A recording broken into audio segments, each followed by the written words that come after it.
In this episode, I'm going to share what it looked like for me to navigate being in a little bit of a depressed state over the past few months.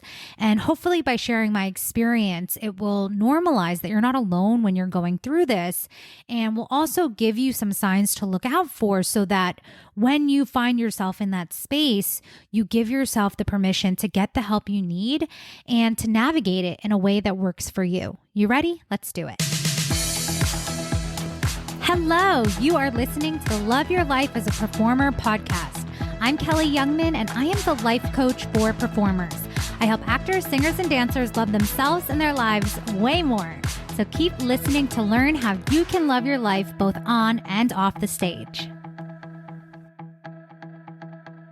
Hello, and welcome back to episode 34 of the Love Your Life as a Performer podcast. I have just been taking so much time for myself and really plugging in to what I need and infinite amounts of support and love. And I'm just feeling so freaking grateful for the people in my life. It has been so refreshing to be in New York as spring is coming, as the weather's starting to turn. And I have to admit that I have had a really hard winter. It's just been a little bit challenging. And I don't even know that when I was in it, I fully realized how much I was sort of like low-key struggling. And that's kind of what I want to talk about today on the podcast, because I know that in talking with friends, that other people have been experiencing it too. And so, yeah, I thought it would be useful to talk about and just share some of the ways that I was able to support myself and also talk about how I got there, because looking back, I can really see how I got there. I can see the moment that I was having thoughts that went unnoticed, when I was having thoughts and feelings that just lingered in a way that sort of contributed to a little bit of a depressive state. And I want to emphasize that I'm not a licensed therapist or psychologist. I'm a life coach. And I want to encourage you, as always, to take what serves you, leave what doesn't. But I thought it'd be useful to, again, just share my experience, share what it looked like for me, so that in the moment, if you find yourself in this place, you can just start having an awareness of it and find the tools, whether it's a therapist, a coach, a friend, just utilize your toolbox and your resources to remind yourself that you are always loved and supported. Okay. And so, yeah, with that, let's jump into today's episode. I guess a little bit of relevant information is that, as I've been growing my business, as I've continued to pursue my performing career, all of this, even though it might look very simple, has felt extremely vulnerable at times. It has felt very scary at times. It's felt wildly successful at times, right? So there's just been a lot of newness, a lot of growth, a lot of discomfort that I've fully signed up for in my life, in my business, and just in who I'm being, right? I've intentionally put myself in the arena to do the hard shit, to start creating the life that I always imagined for myself, right? And so with that, of course, there are human emotions such as frustration, disappointment, not enoughness, fear, scarcity, lack, all of those energies and thoughts and feelings, of course, for me too, still come up as I'm doing new shit. And I think sometimes the misconception is that once you have these tools, once you know how to manage your mind, once you're, again, utilizing your brain in a way that serves you, it doesn't magically make uncomfortable feelings go away, right? it just gives you the tools to navigate those feelings with more ease, more certainty, and just more love and compassion towards yourself, right? Because you stop shaming yourself for having the feelings, and instead you just are able to witness them and support yourself through them, right? But so even me as a coach, as someone who has a lot of practice using my brain intentionally, I still was having thoughts, feelings, emotions, shit happening in my subconscious that I was not even fully aware of. Like, honestly, that's just how brains work, right? If we knew what was happening 100% of the time, like, I don't even know, right? Like, we're all still human, and we're all still going to have moments where our brain is operating from fear or lack of belief or just habitual neural pathways in our brains of shit from the past. Our brain is going to default to the most practiced way of thinking, feeling, and being. Okay. And so all of this context to say that back in December, I was doing something super new. I was launching the first round of the paradigm, which was sort of like this new program that I was creating. And I had run the performers plan before, but the paradigm is slightly different. It's a higher level coaching container. And even though in theory I knew it was going to work, I still had never done it before. So there was a lot of uncertainty and a lot of courage required for me to show up, and discomfort to move through selling and sharing it, and just putting it out in the world, right? Around that time is when Stephen Twitch Boss passed away. And I remember walking down my street and seeing the news. And even though I didn't know him personally and I didn't, know exactly what happened, I remember just feeling so emotionally charged by the news and so frustrated that a life had been lost in this way, and so frustrated by the way our industry is often shaped, or the culture of our industry, where it's like we have to always look like we have our shit together and, be presentable and be professional, and just all of these labels that we take on, right? And so I remember like getting on a coaching call that afternoon, and I just lost my shit.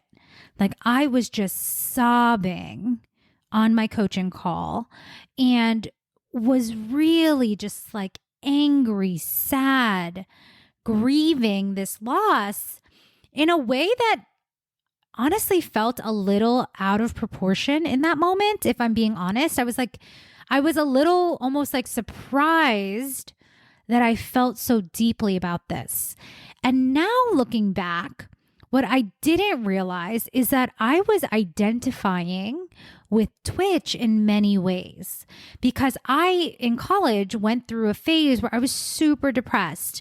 It was like around the time that my brother was sick with cancer and then he passed. And there was just a dark time in my life where I felt like I was drowning, right? So just thinking about his loss and, the loss within the performing arts community, and seeing everyone's posts and tributes, and I don't know, like something about that really triggered this past state that I was in, and feeling like, back then, like I couldn't turn to anyone, or feeling like people cared, but they couldn't understand what I was feeling, the depths of my lows, right?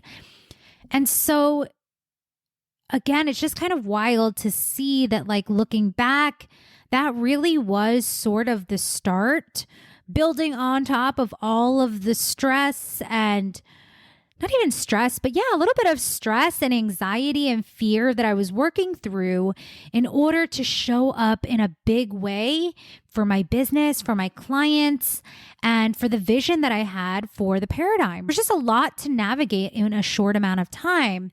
And looking back, it just makes so much sense that it really activated something in me and it brought me back to this past identity.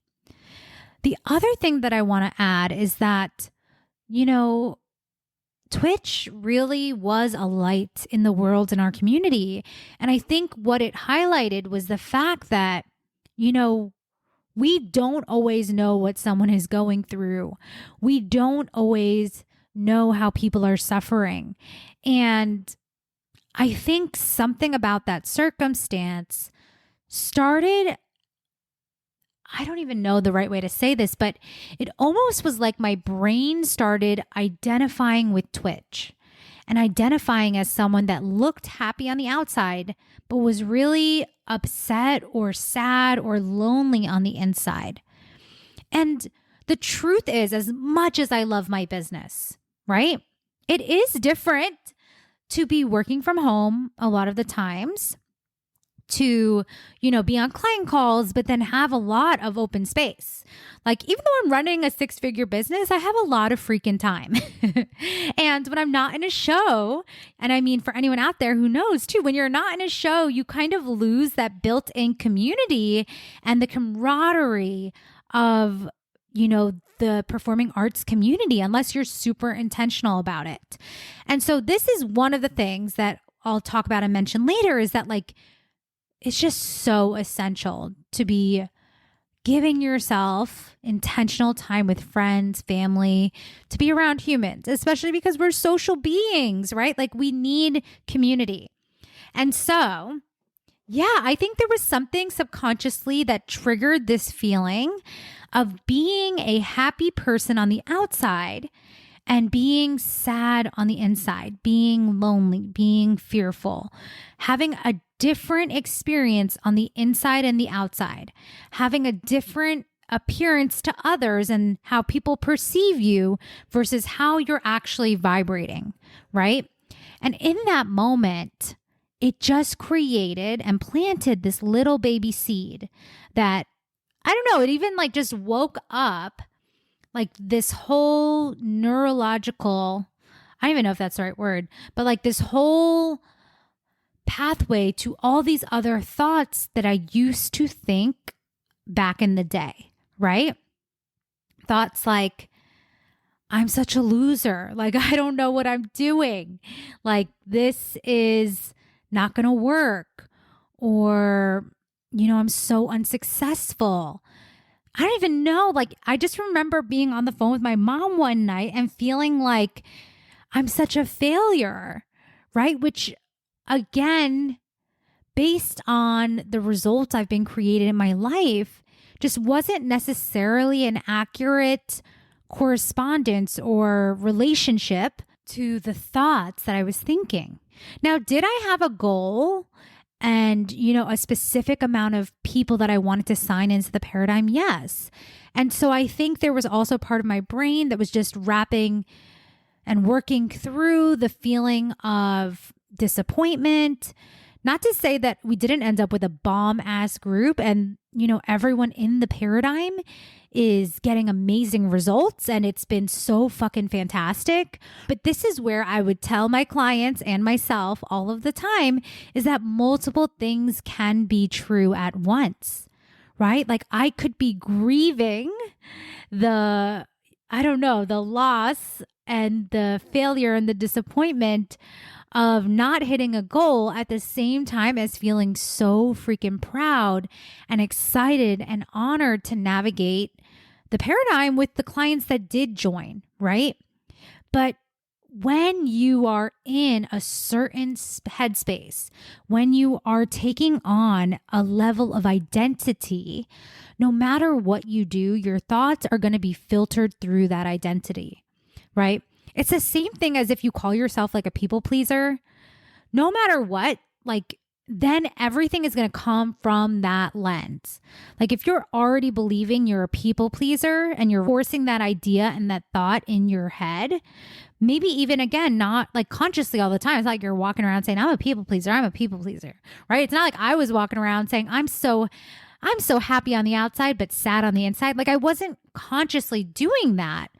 But that was like the programming I was giving my body and the chemicals in my body. That's what my brain was dishing out because of the identity that I sort of was associating with, right? So it's so important to remember that like how you talk about yourself to you really does matter. The same thing if you're like, oh my God, like I need to get my shit together. I'm such a hot mess. Like if that's what you're reinforcing consistently or on a regular basis, like that's how you are going to experience yourself because of the thoughts that go along with that identity.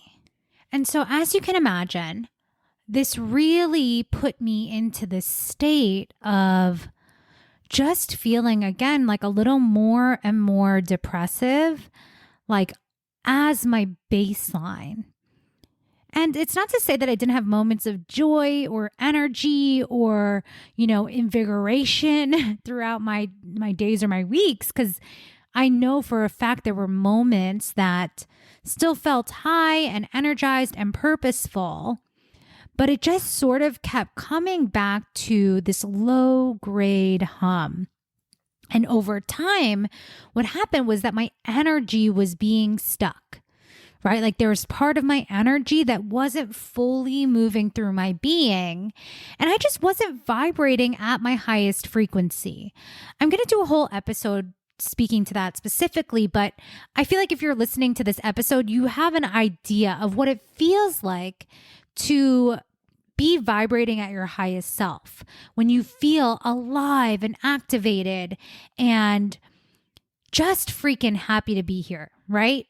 When you know that everything is working out for you and you're so grateful, and that feeling, that energy of appreciation is a totally different vibration than like being in a depressed state. We just know how that feels in our bodies, right? So I just wanted to share that the things that really started working for me, and honestly always work for me, is coming back to the basics. I will forever say that the basics are not basic, right? And you want to just get to know for you, what are the things that support you, especially when it comes to energy and vibration. I just think it's so important to move the body. So over the past few weeks, I noticed that I went to Soul Cycle and they had like a 2-week offer. So I did that. And it was so funny because the first time I went, Soul Cycle is generally something that I like. Like it's something I generally enjoy because of the energy and just the overall vibe and the music and the fun. And I have to tell you, that first time I went, I was miserable. I was like, how can I even like this? Like, this is so stupid. It was like my brain and my energy was so stuck in that old vibration. And then I just kept going. I was like, all right, I'm committed to feeling better. I'm committed to getting myself unstuck and out of this vibration. Like, I'm just so ready to feel differently. So I kept going, right? I kept going. I started meditating and like making sure I was visualizing and saying affirmations. And it's so interesting because I think another piece of this is that as I was thinking about being happy on the outside but miserable on the inside, it started bringing up all of these sub thoughts about toxic positivity. And it's just interesting when our brain wants to be afraid of being something that people perceive as bad. Like then we stop altogether, we pull back, right? So I think there was also this sense of like, I'm bad for being positive. I'm like bad for, using affirmations because some people think affirmations don't work, right? Like, so I wasn't letting myself enjoy and luxuriate in the things that I know work for me, basically because I was afraid of what other people would think, or I was afraid of some perceived judgment about what makes me feel good, and like shame about how I like to exist in the world, as if there was some perceived wrongness about me in my joy, and then equally perceived wrongness in my sadness, right? So again, I just want to share this in case it resonates with you. And if you tend to lean positive, what it can feel like when you're not in that space, right? So I kept going back to Soul Cycle, and every time the class just got a little bit more enjoyable, and then a little bit more enjoyable. And then I started, being open to receive more signs from the universe. I started doing the things that I know work for me, like Abraham Hicks, watching Joe Dispenza videos, like trying to be so intentional about what I was consuming on a daily basis, right? Like what I was feeding my conscious and subconscious mind. And so then I was becoming more open again to receiving these signs. And so I remember like watching a video, and then they were talking about one of Joe Dispenza's books, Becoming Supernatural, which I ended up buying and started listening to on Audible. And from that book, he talked about kaleidoscope meditations. And so then I went on a YouTube rabbit hole and started doing some of those. But like slowly but surely, my frequency started rising just from the commitment and the decision to shift my energy, right? The commitment to feel differently, and also giving myself just like so much permission to be supported, to be where I was, to have my own back, even though it felt uncomfortable, right? And so if you are finding yourself in this space, right, some of the signs just might be that you're not feeling joyful or happy, right? You're not doing the things that normally sustain you, right? Maybe you're feeling really sluggish. Like I know for me, I was not drinking enough water. Like I wasn't taking care of myself as a baseline. I wasn't hydrating, I wasn't getting good sleep, and everything was kind of bouncing and ping-ponging off another, right? And so then I wasn't feeling super motivated to do my meditations. And again, I had days and, moments where I did plug into it, but it was like coming from this space of needing to do it versus wanting to do it.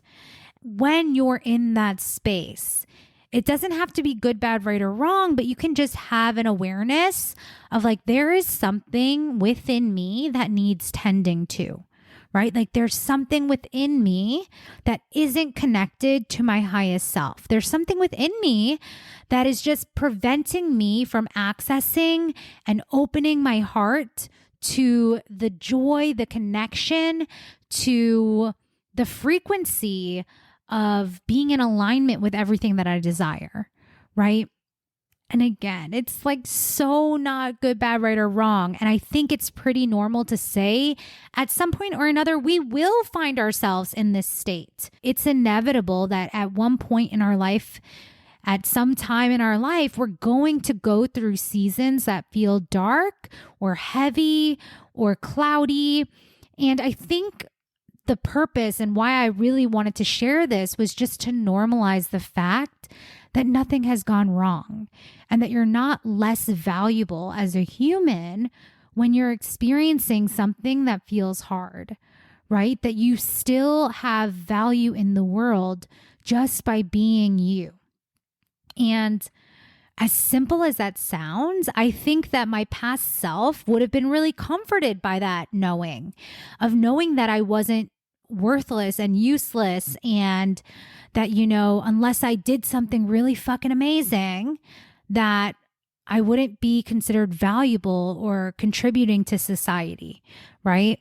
And so the last thing that I want to say is that I think the value of having these experiences over and over, when you truly believe and lean into the idea that everything is happening for you, I think the true value of this experience is learning how to support myself through those moments, learning what are the things that are essential to staying on track and staying connected to the essence of who I am more of the time, but then also knowing exactly how to ask for help, having the practice of asking for help, having the practice of leaning on others, and having the practice of plugging back in and choosing my joy.